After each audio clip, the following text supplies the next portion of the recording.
멀티 레벨 연관 규칙 요거를 고민하셔야 되고, 두 번째가 멀티 디멘전 연관 규칙, 멀티 디멘전 빈발 패턴. 얘네들이 좀 더 이걸 좀 더 다양하게 쓰는 방법을 제시해 드리고, 마지막이 요거 3번 요 constraint based 연관 규칙, 요거는 아마 2단계 때 볼 것 같아요.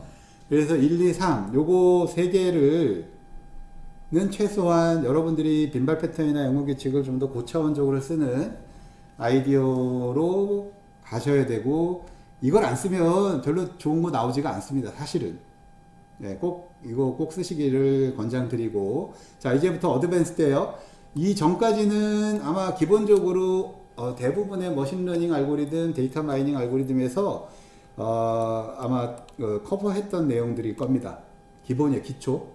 근데 이 기초만 쓰면 이렇게 많이 좋은 게 안 나온다 그랬죠. 자, 그래서 좀 어드밴스 갑시다. 자, 여기서 빈발 패턴 마이닝에서 가장 중요한 의사결정은 지지도입니다. 지지도, 최소 지지도를 내가 매수로 자를 거고, 내가 최소 신뢰도를 어떻게 잘라서, 그 다음에 자르고 나면 뭐예요? 빈발 패턴들도 지지도가 다 다를 거 아니에요. 그럼 지지도가 높은 놈이 지식이 있는 거냐? 그건 꼭 아니잖아요. 꼭 빈발이 많이 됐다고 1등이라고 내가 기존에 몰랐던 지식이냐 이거죠. 아니에요. 1등은 대부분 내가 다 알아요. 그죠? 마이닝 분석을 안 해도 1등은 대부분 이런 경향이 있었어. 빵 살 때 우유 사더라. 그거 다 알고 있어요. 그거 찾아봐야 아무 지식이 아닌 거죠. 그래서 지지도에 대한 분석, 이 효과, 이걸 아셔야 되는데, 아까 제가 잠깐 그렸듯이 요게 X축이 내가 파는 모든 아이템이에요.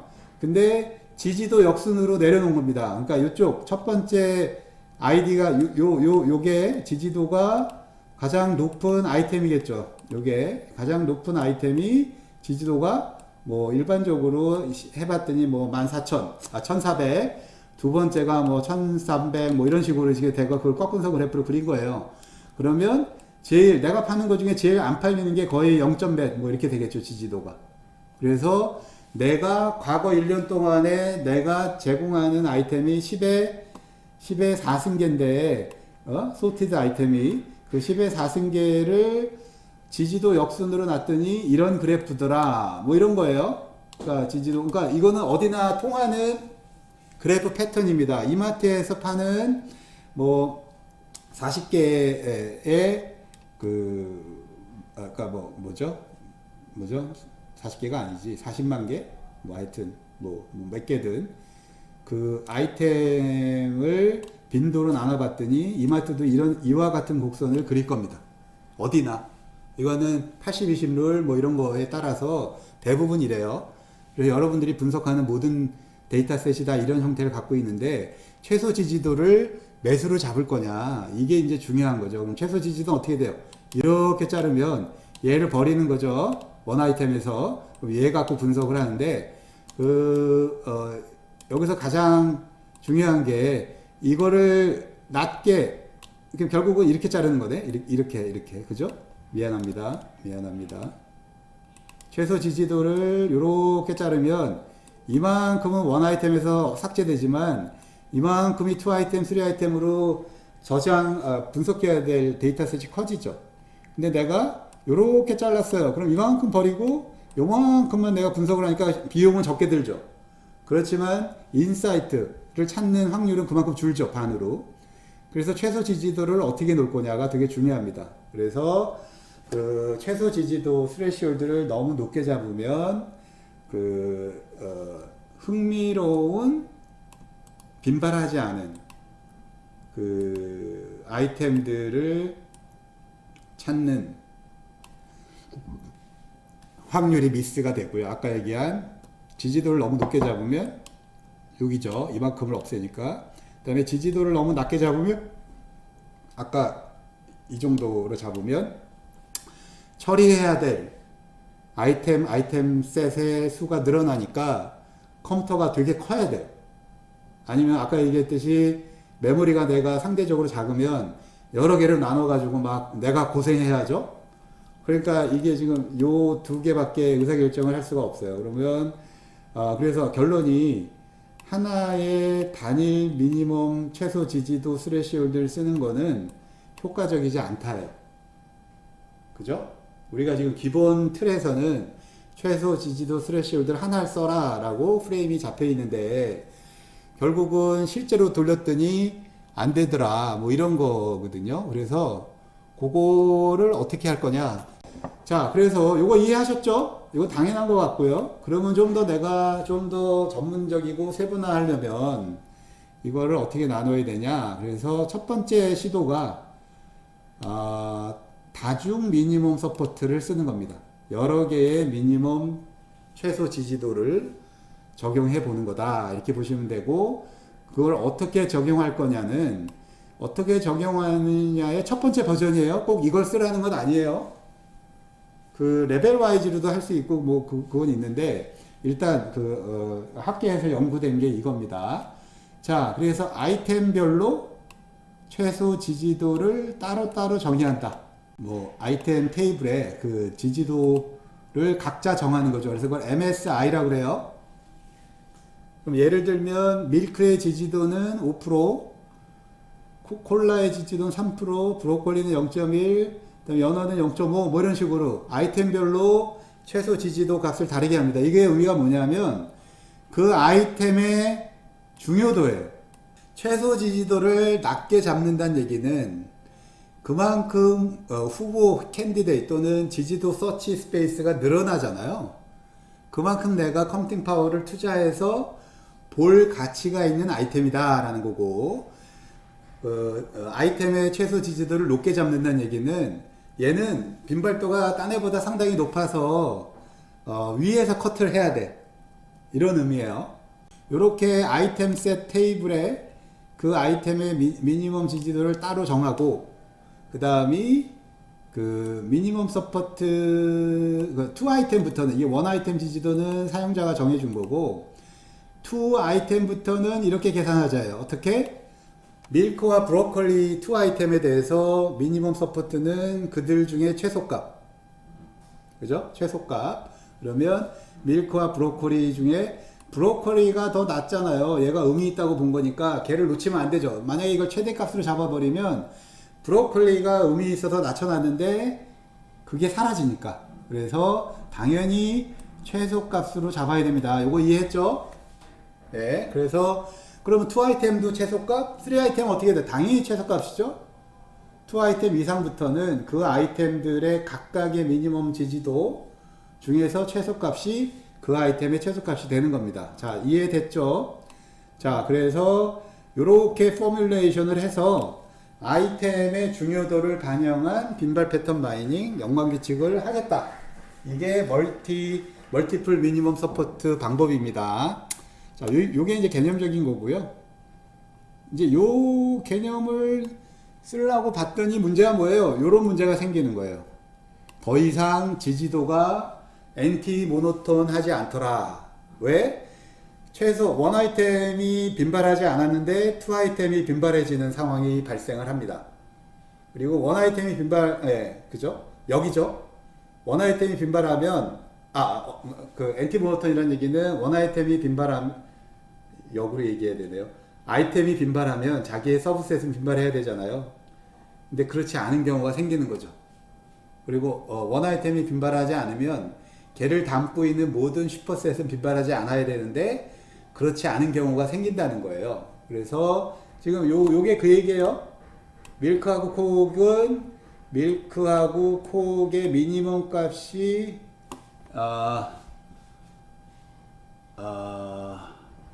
이거는 실제로 지지도고요. 밀크하고 콕이 1.5고 밀크하고 콕 브로콜리가 0.5인데 그럼 밀크하고 콕이 합쳐지면 최소 지지도가 3%죠. 3%여야 되니까 얘는 빈발이 아니죠. 밀크콕은 얘는 빈발이 아닌데, 근데 밀크콕 브로콜리가 합쳐지면 브로콜리 요 3 아이템의 최소 지지도는 0.1이잖아요. 얘는 3%고 그래서 0.1보다 0.5가 크니까 얘는 빈발이 되죠. 그래서 2 아이템은 빈발이 아닌데 걔를 포함하는 슈퍼셋인 3 아이템이 빈발이 되는, 그래서 엔티 모노톤 하지 않은 상황이 벌어집니다. 예, 이게 이제 큰 문제가 되는 거죠.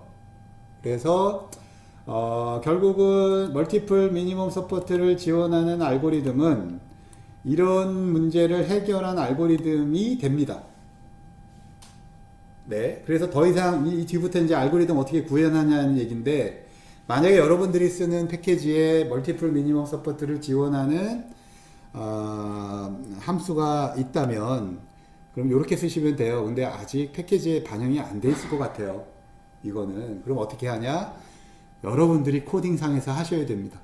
코딩상에서 전처리하고 후처리해서 걸러내셔야 돼요. 근데 의미 있는 걸 찾기에는 좋은 방법 중에 하나죠. 자, 그래서 예를 들면 이런 거예요. 지금 요게 아이템셋 테이블이에요. 요게 그럼 아이템셋 테이블에는 그 아이템의 미니멈 서포트도 같이 저장이 되는 거죠.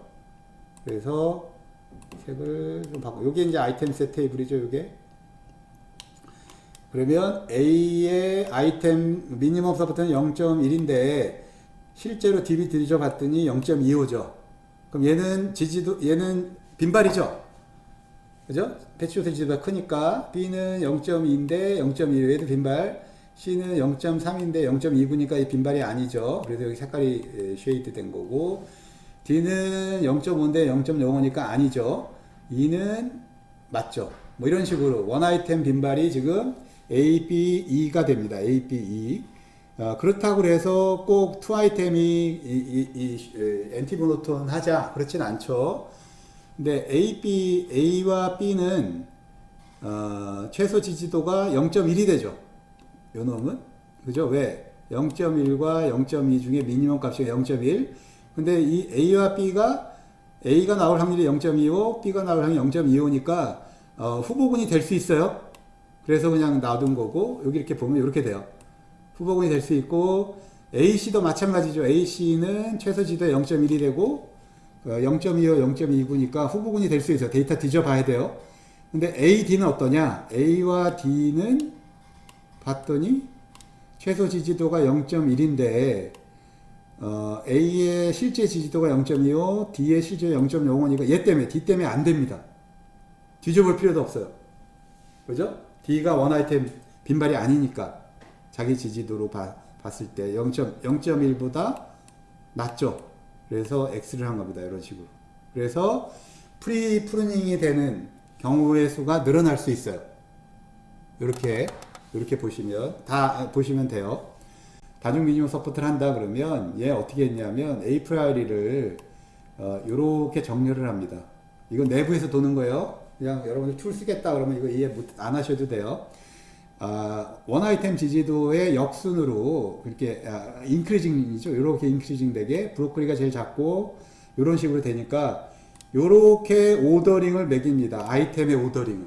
지금 원래 에이프라에서는 그 오더링이 그 특별히 없었죠. 읽기만 하면 됐잖아요. 그죠? 그냥 문자로 텍스트하게 오더링을 해도 되고 뭐 이랬는데 이게 원 아이템 미니멈 서포트 오더링을 꼭 하고 그 다음에 API를 이런 식으로 후보군을 제너레이션 하는 거와 빈발 패턴을 찾는 것도 이 오더링에 따라서 수행을 하게 됩니다. 그래서 전통적인 API 알고리즘이었고 그거를 이런 식으로 모디파이 해라. 이건 많이 안 갈 거예요.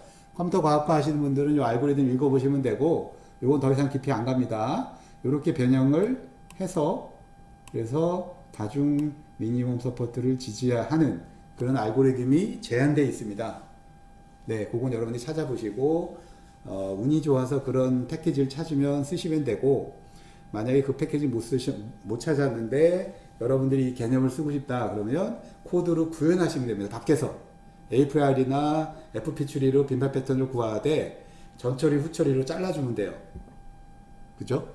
그래서 그런 식으로 어드밴스드해서 여러분들이 쓰시라 그런 얘기고요. 이것뿐 아니라요. 사실은 좀 더 설명을 드리면 그건 좀 이따 드릴까? 이렇게 빈발 패턴 마이닝에서 레벨 와이즈로 최소 지지도 이상으로 자를 필요 없이 이렇게 분석하시는 그게 이제 뒤에 나와요. 하여튼 그거는 고고고. 네, 여기까지 다중 미니멈 최소 지지도를 활용한 빈발 패턴. 이렇게 구하고 난 다음에 영업 규칙 구하는 건 똑같습니다. 빈발 패턴을 구하고 영업 규칙 구하는 건 똑같으니까 이렇게 하셔도 돼요. T레벨 연관 규칙. 그러니까 여기서 얘기하는 연관 규칙은요, 빈발 패턴도 다 포함합니다. 멀티레벨로 빈발 패턴을 찾은 다음에 그거 기반으로 연관 규칙을 찾는 거니까. 그래서 일반적으로 우리 모든 도메인이 우리의 일상생활, 미니월드, 우리가 살고 있는 세상은 계층적으로 구성화되어 있습니다. 뭐 학과, 대학, 그죠? 이게 다 그 계층이고 모든 게 계층이죠. 그래서 마찬가지로 제품이나 뭐 이런 도메인에 있는 아이템들도 그 하이라키, 계층 구조를 구성하게 돼 있어요. 지금 여기 예제 보시면 음식인데 밀크, 뭐 브레드 해가지고 좀 더 상세화되죠. 그래서 컨셉 하이라키, 그 개념 계층 구조를 어디나 우리가 찾을 수 있고요. 그것들은 뒤에 보시면 이런 거, 그죠? 음식 하이라키, 전자제품 하이라키, 뭐 이런 거. 이 하이라키를 가지고 우리가 올랩에서는 뭘 했죠? 자, 드릴 다운, 그죠? 요 구조를 가지고 좀 상세한 레벨로 드릴 다운, 또 여기서 올라가면 롤업이라고 그랬죠? 그런 구조를 요 계층 구조로 지원을 했었어요. 그래서 레벨별로 어떤 통계들이 있는지 그걸 상세화, 일반화하면서 분석하는 게 올랩이에요. 그리고 여기 데이터 마이닝에서는 요 계층 구조를 가지고 어느 레벨의 빈발을 내가 볼 거냐, 그 레벨별로 빈발 패턴 항목을 찾는 의미가 다르겠죠. 우리가 이 상품의 종류, 지금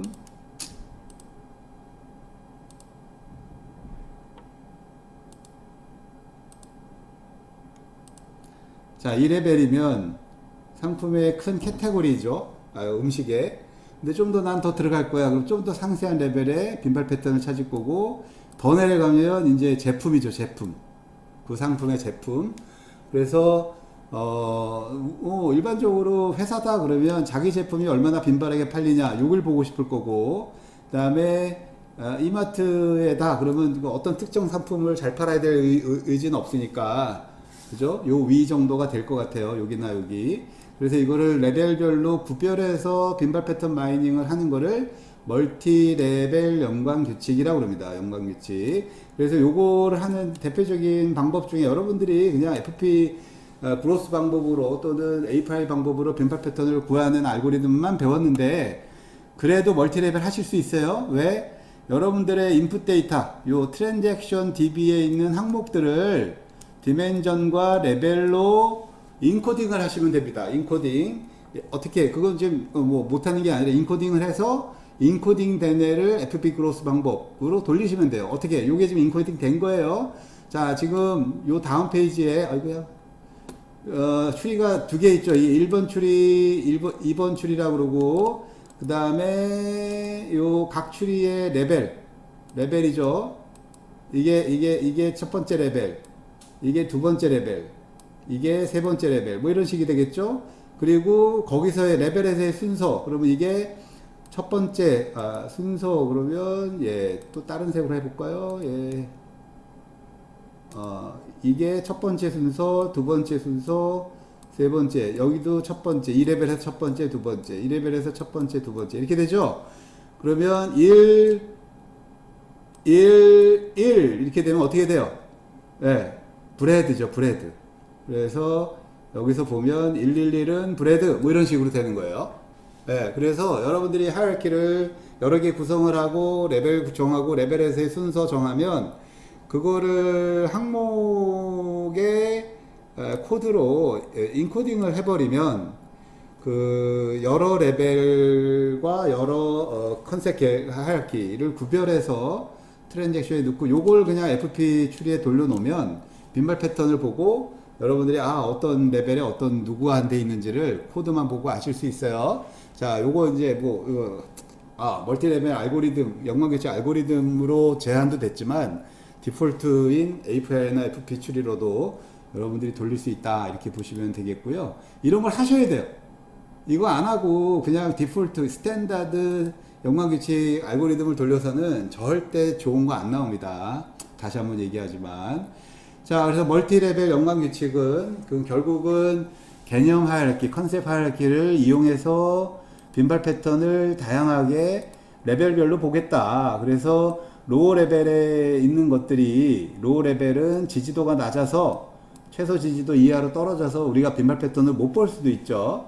그래서 그다음이 또한 반면에 또 로우 레벨에 있는 애들은 너무 스페시픽해서 그 레벨별로 관리할 필요가 없다. 뭐 이런 거예요. 그래서 요 두 개는 분석가가 정하는 겁니다. 아, 나는 스페시픽한 것만 볼 거야. 뭐 이렇게 되면 레벨을 차별화해서 분석하겠다. 그 여러분들의 의지예요. 자, 그래서 요게 예제가 밀크와 브레드의 연관규칙 룰들이에요. 근데 이렇게까지 봐야 되느냐, 아니면 밀크와 브레드 랩에서 볼 거냐, 이거는 분석가가 그 당시 상황, 분석의 목표, 활용 방법 뭐 이런 거에 따라서 달라질 수 있습니다. 심지어는 여러분들이 이제 빈발 패턴 마이닝 하면 특정 제품 또는 특정 상품 아니면 상품군을 같이 사간 사람만 분석할 수도 있어요. 네, 그거 여러분들이 정하기 나름이에요. 광산에서 광산을 파는 땅을 여러분들이 정하기 때문에 그렇게 금 찾는 게 결국이니까.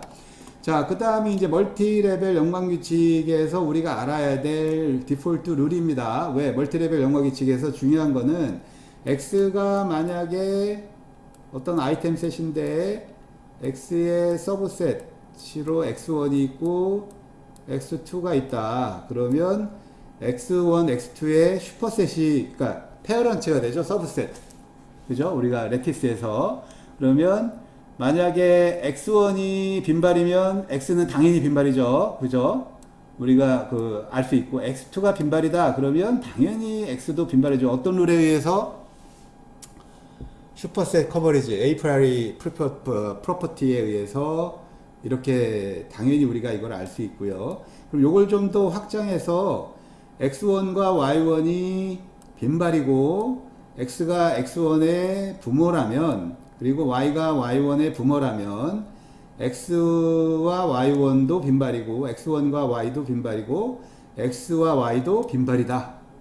요 룰을 우리가 알 수 있다. 요건 당연히 그냥 여러분들 그냥 지지도 계산하면 나오고요.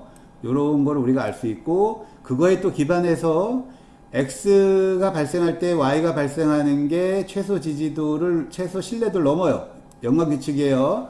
그렇다면 X1이 발생할 때 Y가 발생하는 것도 함축적으로 연관규칙이다. 그걸 따로 우리가 파악해 볼 필요가 없다. 별도로 DB를 스캔해서 볼 필요 없다.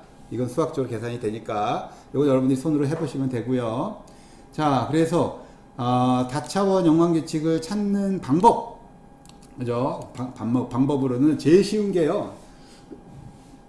제일 바보 같은 거지만 제일 쉬운 거죠. 나한테 주어진 트랜잭션, 이 스림 밀크 윗 브레드, 요게 지금 어떤 레벨이에요? 우리 지금 요 레벨이 나한테 주어진 트랜잭션이에요. 그러면 이 레벨 위에 있는 모든 멀티 레벨 연관규칙을 다 찾겠다. 그러면 제일 쉬운 방법은 자기 노드로부터 위에 있는 아이템을 다 복제해서 자기 트랜잭션에 넣는 겁니다. 이렇게 2%도 요거 넣고, 위트도 여기 넣고, 화이트도 넣고, 그럼 그게 바로 요거죠. 아이고야, 요거. 지금 요런 트랜잭션이었어요. 그럼 스림 밀크 위에 자기 넣고, 요게 이제 자기죠. 근데 스림 밀크 위가 밀크가 있었고, 윗 브레드 위에 브레드가 있었고, 그 위에 푸드가 있죠. 그래서 원래 오리지널 트랜잭션의 항목들, 부모 항목들을 다 집어넣어서 어그멘트 시켜라, 추가해라. 그러면 그런 트랜잭션으로 다 변환시키는 거예요. 내가 트랜잭션 10개다 그러면 10개의 오리지널 트랜잭션을 10개의 어그멘티드 트랜잭션을 다 변환시켜서 그 트랜잭션, 이렇게 되면 어떻게 돼요? 길이가 늘어나죠. 길이가 늘어나지만 이 위에 있는 애들은 빈발도가 더 높아지겠죠. 그래서 그 위에 있는 모든 멀티 레벨의 빈발 패턴, 연관규칙을 다 찾을 수 있어요. 근데 이거의 단점은 트랜잭션이 늘어나니까 수행 시간이 엄청나게 늘어나게 됩니다. 네, 그리고 지지도가 높은 애들은 다 일반화된 위에 있는 아이템들이 되겠죠. 그래서 제일 바보 같은 수용 속도가 너무 늘어나요. 여러분들도 난 멀티레벨 할래. 그리고는 이런 식으로 트랜지션 다 바꿔놓고 돌리면 트랜지션이 거의 2배 이상 늘어나니까 수행 속도가 되게 나빠지겠죠. 그리고 어쨌거나 구할 수는 있어요. 여러분들 DB가 작고 길이가 작으면 이 방법을 쓸 수는 있어요. 근데 이거보다 좀 더 똑똑한 방법은 두 번째 방법이에요. 두 번째 방법은 우리가 어차피 지지도가 이렇게 삼각형이라면 최소 지지도를 높게 잡아서 지지도 높은 항목 집합의 빈발 패턴 찾고 내려가면서 이게 지지도 첫 번째 미니멈 지지도 1번 미니멈 지지도 2번 해서 내려가면서 여러 레벨의 것들을 반복적으로 시퀀스로 찾는 방법입니다. 이렇게 되면 일단 돌릴 수는 있고요. 어느 정도 밑에까지 가면은 되게 커지겠지만 그렇지만 근데 이제 반복적인 작업을 해야 된다라는 단점은 있지만 첫 번째 방법보다는 컴퓨팅 파워를 줄이면서 내가 원하는 데를 갈 수 있다. 이런 거예요. 그래서 여러분들 이거 지금 할 수 있는 겁니다. 지금 당장. 그래서 이렇게 멀티레벨 연관 예측을 썼다. 그러니까 여러분들 프로젝트에서도 그냥 빈발 패턴 연관 예측 썼어요 하는 것보다 내가 목표를 갖고 멀티레벨을 했어요. 그게 만약에 의미 있다면 그거를 내가 이런 식으로 전처리는 나한테 주어진 데이터를 바꾸는 거죠. 나의 의도로. 그거 좀 이따가 요 장 지나고 전처리 좀 다룰 겁니다. 이렇게 했다고 얘기하면 멀티레벨이 아닐 때와 멀티레벨로 구했을 때의 차이점을 여러분들이 찾을 수 있다면 여러분들의 스토리가 되는 거예요. 그죠? 뭔가 꼬아서 여러분들만의 어떤 금을 찾은 거죠. 그런 식으로 데이터 분석을 하시는 겁니다. 네, 의사결정은 여러분들이 하시는 거고. 자, 그래서 탑다운 프로그레시브 디프닝 어프로치라 그래요. 그래서 처음에는 위에 레벨이 지지도가 높은 애를 먼저 하고 점점 내려가면서 하자. 그게 이제 멀티레벨 연관계칙 방법론의 전략이다. 이렇게 보시면 되겠고요. 그래서 이렇게 크로스 밸리데이션 레벨별로 크로스 어소시에이션 룰이란 이게 지금 그러다 보면 이런 룰이 나온다는 거예요. 아까 여기서 보지만 윗브레드하고 여기 일렉트론에서는 프린터 이런 식의 빈발 패턴이 연관계칙이 찾아질 수 있죠.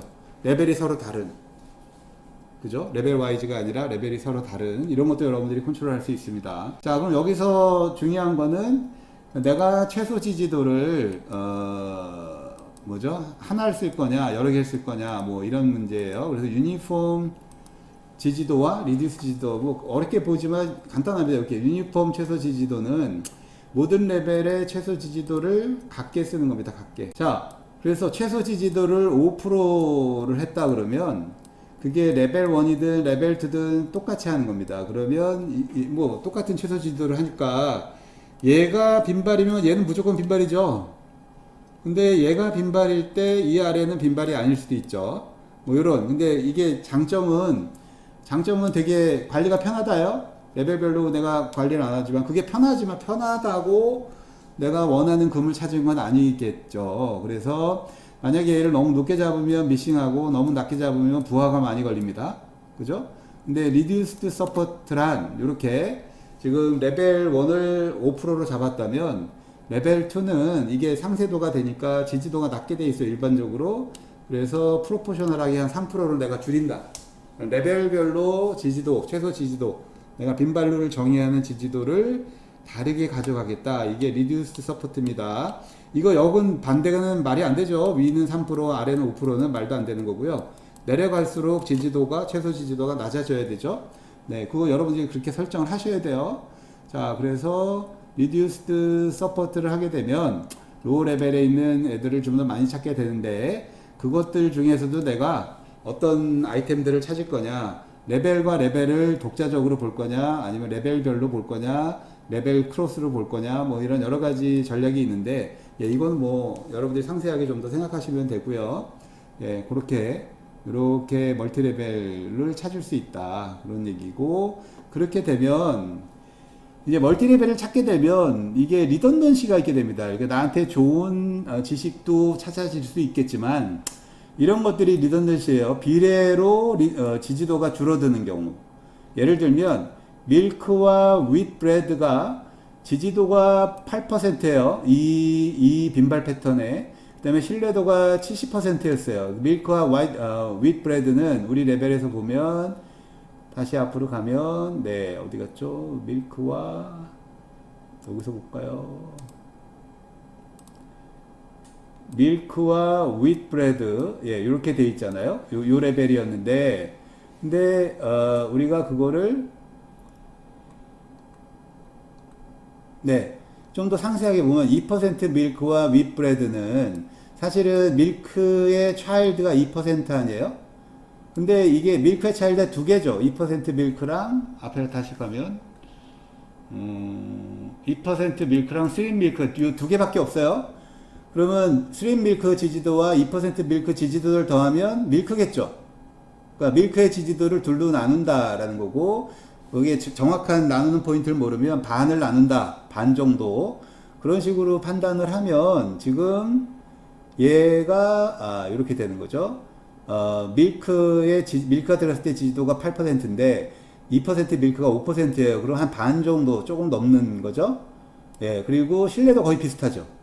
그럼 결국은 이 룰, 위에 있는 제너럴라이제이션 룰에 함축적으로 밑에 있는 룰이 들어간다는 겁니다. 사실은. 그죠? 스림 밀크의 윗브레드도 있다는 얘기고, 그래서 밑에 있는 상세화된 빈발 패턴은 별 의미가 없다예요. 얘는.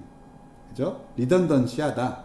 얘로 모델링 하면 되는 걸 나한테 임플리시트하고 인트레스팅 패턴이 아니다. 그래서 이런 애들을 여러분들이 비례식에 의해서 포항관계에서 그걸 다 필터아웃 시키셔야 됩니다. 필터아웃 시켜야 돼요. 그래서 모든 룰을 만든 다음에 기대되는 밸류, 우리가 통계적으로 기대되는 밸류로 들어가는 거다 그러면 흥미로운 룰이 아니기 때문에 이것처럼 다 버리셔야 됩니다. 이거 누가 버려요? 여러분들이. 어떻게? 코딩으로. 네, 그러니까 이거를 그냥 분석을 한번 그냥 마이닝, 빈발 패턴만 그런 거 아닙니다. 디시전 트리 뭐 다 그래요. 여러분들 한 번 돌린다고 그냥 찾아지면 데이터 분석가가 그냥 거저 먹는 거 아니에요. 사실은. 네.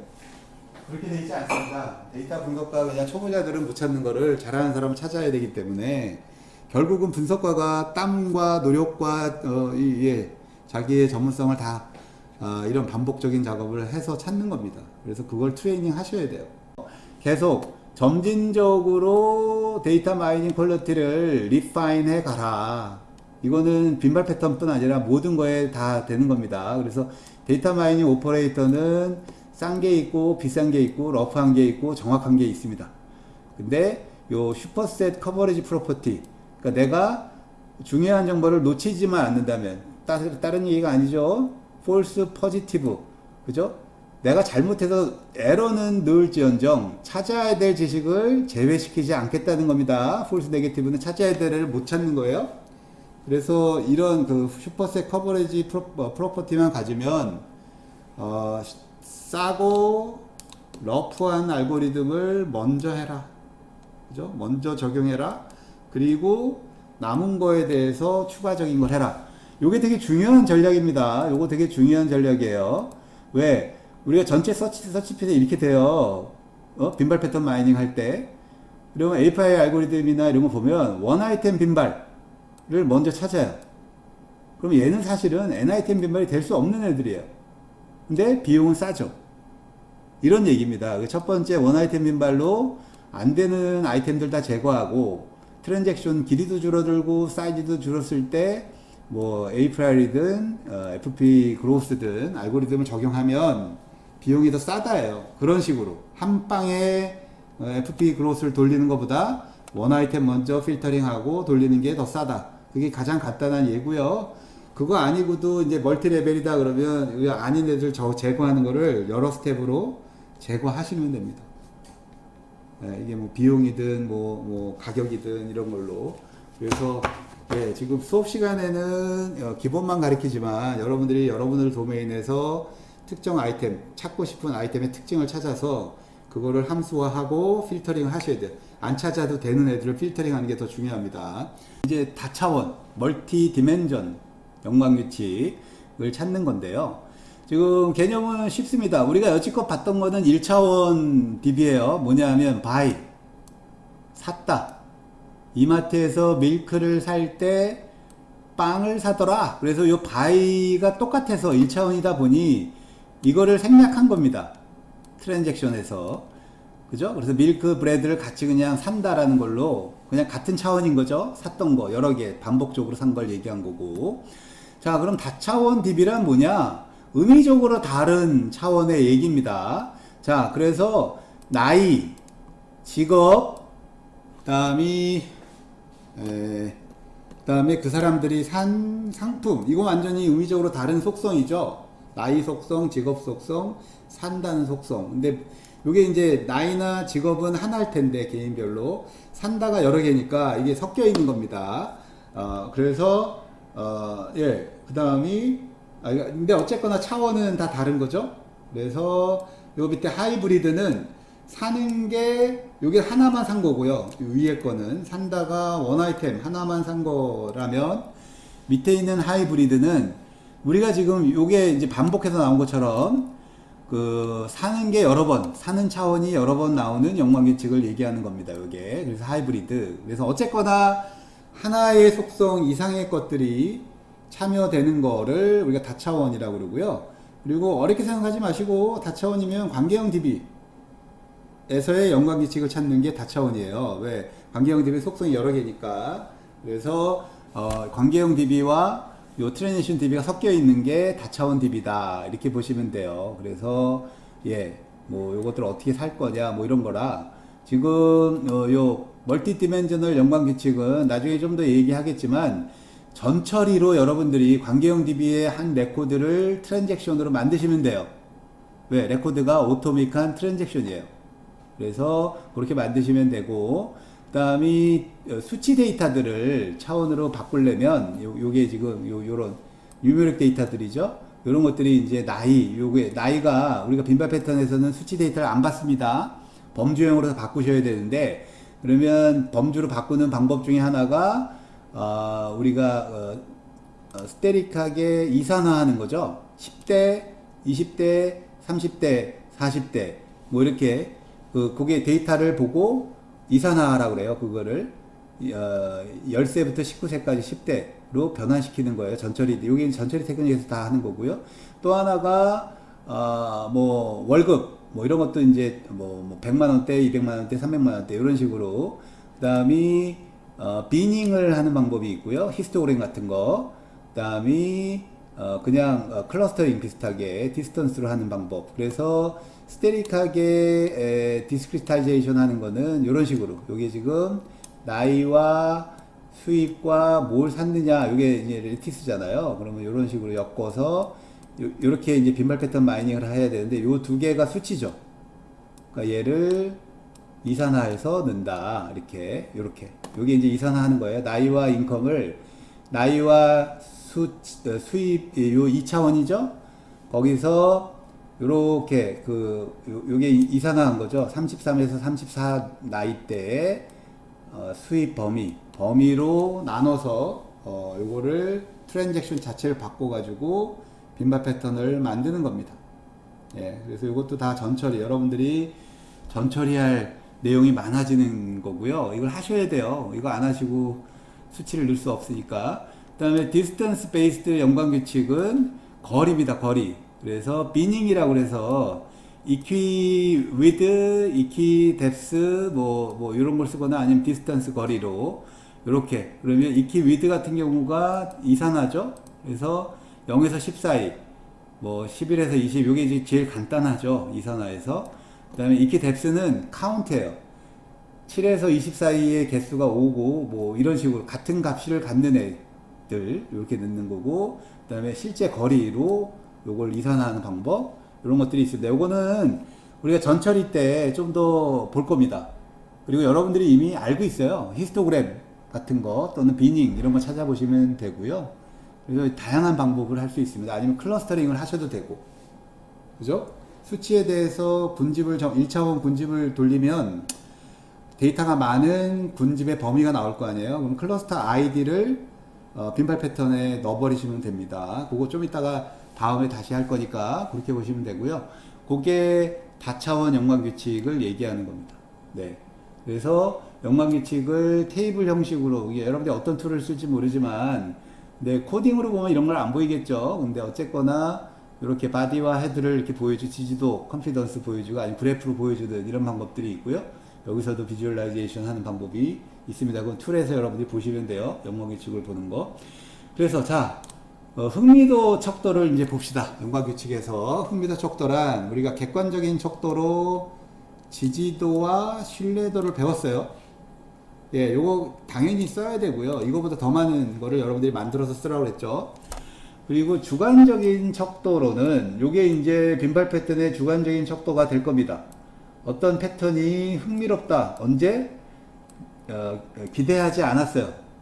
내 분석가를 놀라게 하는 패턴이면서 그걸 가지고 뭔가 액션을 취할 수 있으면 흥미로운 겁니다. 그죠? 기저귀 살 때 맥주 사더라. 흥미로운 거고, 그 패턴을 가지고 주말마다 기저귀 옆에 맥주를 갖다 놓으면 되죠. 매대에다. 그게 액셔너블이에요. 그죠? 요 두 가지가 되면, 요거 잊지 마시고 여러분들이 빈발 패턴을, 뭔가 패턴을 찾으면 요 척도가 맞는지를 보셔야 되고요. 자, 그래서 패턴을 어떤 식으로 평가할 거냐. 그러면 요 연관규칙이 나오고 이 연관규칙이 나왔다고 치면 사실은 얘는 리던던트 한 겁니다. 그죠? A, B를 살 때 D를 사는 게 아니라 A, B, C를 살 때 D를 사는 거니까. 그래서 리던던트한 것들은 다 제거하고 제대로 된 거를 후처리를 찾아내셔야 돼요. 그래서 아닌 것들을 프루닝하고 또는 그 어떤 인트레스팅 메저를 가지고 패턴들을 랭킹을 매기셔야 됩니다. 랭킹. 그래서 나만의 랭킹도 되지만 지지도로 또는 컨피던스로 랭킹을 매기시고 보셔야 돼요. 그래서 KDD 프로세스에서 요 인트레스팅 패턴은 어디 쓰이냐면 여기 마이닝 이후에 요때 요 후처리 요때 쓰이고 원 아이템 빈발이 없어질 수도 있고 뭐 이런 건데 예. 요때도 쓰이고 마이닝 할 때도 쓰이고 요때도 쓰입니다. 근데 제일 많이 쓰이는 게 제일 힘들게 쓸 게 여기죠. 왜? 개별 아이템 셋의 인트레스팅 메저를 여러분들이 객관화해서 걸러내야 됩니다. 아닌 애들을. 예. 자, 그래서 자, 인트레스팅 메저를 계산하는 법입니다. 그래서 요거는 룰별로 보는 거예요. 연관규칙이 X가 나올 때 Y가 나오더라가 요 하나하나를 보셔야 돼요. 외롭지만 우리가 지금 사금 캐듯이 마이닝을 FP 추리든 API 알고리즘 돌리고 나면 빈발 패턴의 연관규칙이 나옵니다. 근데 개수가 많아요. 아까 얘기했듯이 리던던트한 게 꽤 많습니다. 불필요한 게. 그런 걸 제거하려면 이밸류에이션을 해야 되고요. 하나하나. 그래서 이걸 이제 컨틴전시 테이블이라고 그래요. 룰에. 그러면 X가 나올 때 Y가 나오는 지지도 F11. 그죠? 그 다음에 X가 나올 때 Y가 안 나오는 지지도. 그 다음에 Y가 나올 때 X가 안 나오는 지지도. X와 Y가 다 같이 안 나올 때의 지지도. 요걸 구별해서 찾아내는 겁니다. 요거의 값에 따라서 뭐 여러 가지를 찾을 수 있고요. 요 카운트로. 그죠? 이 룰에 대해서. 근데 요거는, Y가 나오는 지지도죠. Y가 안 나오는 지지도, 이걸 다 더하니까 이건 X가 나오는 지지도, X가 나오지 않는 지지도, 뭐 이런 식으로. 그러면 이걸 다 더하면 전체 트랜잭션 개수가 나오죠. 100%. 자, 이게 이제 컨틴전시 테이블이에요. 이거 불행하지만 모든 룰에 대해서 이걸 만드셔서 평가를 하셔야 되는데, 그래서 코딩을 하시는 게 좋고요. 자, 근데 문제는 이 컨디션 테이블, 우리가 여지껏 믿었던, 신뢰도가 맹신해서는 안 된다는 겁니다. 신뢰도가 높으면 높을수록 좋다고 생각했죠? 물론 그래요, 일반적으로. 근데 꼭 그렇지는 않다. 이게 지금 카운터 이그젠플입니다. 그래서 하나하나 이밸리에이션 해야 된다는 게 그거예요. 자, 이건 뭐냐면 티와 맥주를 마시는 사람들의 트랜잭션을 가지고 지지도 컨티전시 테이블을 그린 거예요. 뭐냐면 얘는 어떤 사람이 티와 맥주를 다 같이 좋아하는 게 15, 같이 마시는 게 15, 지지도가. 티만 마시는 사람이 5, 그럼 총 20명이죠? 티를 좋아하는 사람은, 그죠? 100명 중에. 그 다음에 커피만 마시고 티를 안 마신 사람이 75명이에요. 그리고 커피와 티를 다 싫어하는 사람, 안 마시는 사람이 5명. 그래서 총 100명 중에 커피와 티를 동시에 좋아하거나 하나를 좋아하거나 둘 다 싫어하는 사람의 카운트를 뽑아놓은 겁니다. 요게. 그래서 그거의 컨티뉴어시 테이블인데요. 여기에 대해서 이런 룰을 내가 한번 평가를 하려고 그래요. 자, 티를 마신 사람이 커피를 마실 확률이 높다. 이거죠. 그럼 얘의 컨피던스는 티를 마신 사람의 조건부 확률이니까 티를 마신 사람 20명에 대해서 커피를 마신 사람 15명, 그러면 20분의 15니까 그게 신뢰도죠. 예. 그래서 75%예요. 그럼 높아요, 낮아요? 이 정도면 높아요, 낮아요? 그럼 높은 축에 축하죠. 근데 저는 하여튼 이거보다 더 높아야 사실은 활용성이 높다고 보이는데, 근데 문제는 뭐냐면 이게 높다고 생각하시면 안 돼요. 왜? 이게 높다는 것은 무슨 뜻이냐면 티를 좋아하는 사람은 커피를 좋아하더라 라는 의견, 어떤 결론에 도달하게 되는데, 요걸 보시면 커피를 좋아하는 사람은 100명 중에 90명이잖아요. 그러면 굳이 티를 좋아하는 사람이 커피를 특별히 좋아한다는 건 아니죠. 오히려 티를 좋아하는 사람이 커피를 더 싫어하게 된 겁니다. 그죠? 15%. 원래 조건부가 아닌 게 90명이 좋아했는데 티를 좋아하는 사람만 특별히 조사했더니 티를 좋아하는 사람 중에 커피를 좋아하는 사람은 75%밖에 안 좋아하는 거예요. 오히려 티를 좋아하는 사람은 커피를 싫어한다 라는 결론이 더 맞죠. 제 말 어그리 하시는 분? 이거 이해하시는 분? 이거 이해하셔야 돼요. 질문 없어요? 자, 이게 컨트래딕션입니다. 우리가 티를 좋아하는 사람이 커피를 좋아할 거야 라고 최소 지도, 최소 신뢰도를 했더니 75%가 나와서 이걸 그냥 아무 생각 없이 쓰려고 그래요. 그러면 안 된다요. 이걸 쓴다는 뜻은 티를 좋아하는 사람이 커피를 좋아할 확률이 높더라 라는 의미인 거죠. 근데 실상을 찾아봤더니 그냥 커피를 좋아하는 사람이 90%예요. 근데 티를 좋아하는 사람 군으로 조건부 확률이 75%야. 그러면 그냥 좋아하는 어떤 통계보다 낮은 거죠. 커피를 좋아하는 사람, 티를 좋아하는 사람 중에서는. 그러면 오히려 역으로 티를 좋아하는 사람은 커피를 싫어하더라가 맞습니다. 됐나요? 이해됐죠? 여기 더 시간 안 쓸게요. 자, 그래서 이 룰을 쓰면 안 된다예요. 요걸 보고. 그죠? 자, 똑같은 얘기예요. 지금 총 5,000명 중에 3,000명이 야구를 좋아하고 야구를 플레이하고 3,750명이 시어리얼을 먹고 2,000명이 야구와 시어리얼을 먹어요. 이게 지금 우리가 알고 있는, 그러면 요게 컨틴전시 테이블입니다. 그죠? 요게 두 개를 다 같이 하는 게 한 2,000명이고 이런 식으로. 자, 그러면 이때 야구를 하는 사람이 시어리얼을 특별히 좋아한다 는 거가 지지도가 40이고 67%예요.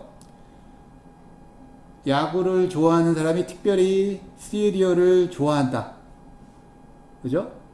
근데 근데 문제는 뭐냐면 그냥 시리얼을 먹는 사람이 75%다 이거죠. 그럼 얘는 66.7%보다 높으니까 굳이 야구를 좋아한다는 전제로 걸었을 때는 시리얼을 더 안 좋아한다는 결론이 나와야죠. 그죠? 일반적인 거에서. 그래서 아까 커피랑 똑같은 예제고, 오히려 이거 야구를 좋아하는 사람이 시리얼을 안 먹어. 요게 더 재미있는, 더 의미 있는 거일 수 있다. 이런 겁니다. 똑같은 예예요. 그 다음에 똑같이 우리가 지금 요게 지금 적어둔 건데, 그러면 x와 y가 요게 이제 트랜지션 DB예요. X가 요 4개 나왔고, 나머지 4개는 안 나왔고요. Y는 요 2개는 나왔고, 나머지 6개는 안 나왔고, Z는 처음만 안 나오고 다 나왔어요. 자, 그럼 X, Y, Z가 동시에 같이 나올 확률. 그러면 요 데이터만 보면, 우리가 x와 y가 y가 나올 때는 항상 x가 나왔죠. 그래서 x와 y는 코릴레이션이 된다고 생각할 수 있는데, 그리고 x와 z는 어때요?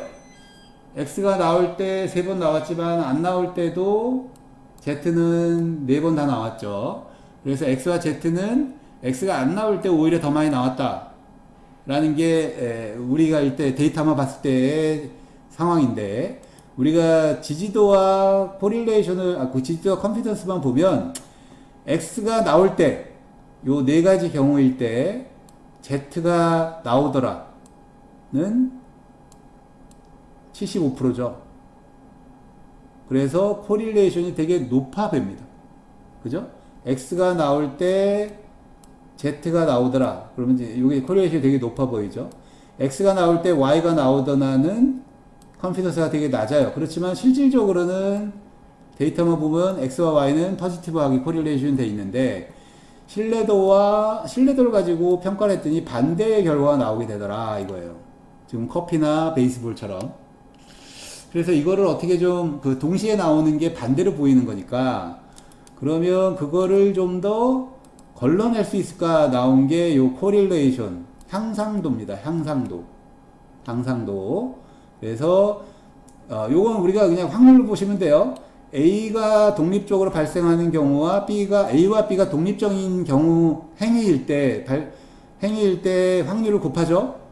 그리고 A와 B가 동시에 나오는 확률, 요 두 개를 같이 나눠서 그거를 우리가 리프트, 향상도라고 정의를 한 겁니다. 향상도로 따지면 이게 이제 세 가지 이름으로 부릅니다. 두 가지. 코릴레이션, 인트레스트 또는 리프트, 향상도, 이렇게 패키지에서 부르는데요. 그게 우리가 동시에 발생하는 확률을 서로 보는 겁니다. 서로 의견돼서. 그래서 독자적인 행위다. 항목집합 A와 B가 독자적인 행위 대비 같이 나오는 확률을 보는 거예요. 그래서 만약에 이렇게 돼 있으면 A와 B는 독자적인 이벤트라는 거죠. 각자 발생했을 때의 확률이 연속적으로 일어났을 때의 확률과, 그죠? 독립행위일 때와 동시에 일어날 때의 확률이 같더라. 그러면 A와 B는 독립적인 행위다. 이렇게 보시면 되겠고요. 근데 만약에 이게 1보다 작어, 향상도가, 그러면 A와 B는 네게티브하게 코릴레이트 됐다. 그리고 1보다 크면 포지티브하게 코릴레이트 됐다. 그래서 아까 우리가 요 향상도 구한 거죠, 요거. 그랬더니 X와 Y는 2. 아까 우리 X와 Y가 컨피던스는 50밖에 안 됐는데 향상도 동시에 나온 걸 보니까 되게 높아요. 1보다 크니까. 반면에 XZ는 0.9예요. 1보다 작으면 네게티브하게 코릴레이트 된 걸 찾은 거죠. 그래서 XZ가 네게티브해, XY는 포지티브해, YZ는 네게티브한 거죠. Y와 Z는 아까 우리 봐도 Y와 Z는 거의 요때만 같이 발생하고 나머지 발생 안 했으니까 네게티브하게 발생하는 거죠. 그래서 향상도는 아까 컨피던스가 조건부 확률을 못 보는 거를 보게 해줍니다. 그래서 지지도, 신뢰도, 향상도 이 세 개는 기본적으로 보셔야 되고요. 향상도는 왼편과 오른편이 동시에 나오는 확률을 여러분들한테 보여주고 있고요. 그게 동시에 같이 나올 확률이 높을수록 좋은 거죠.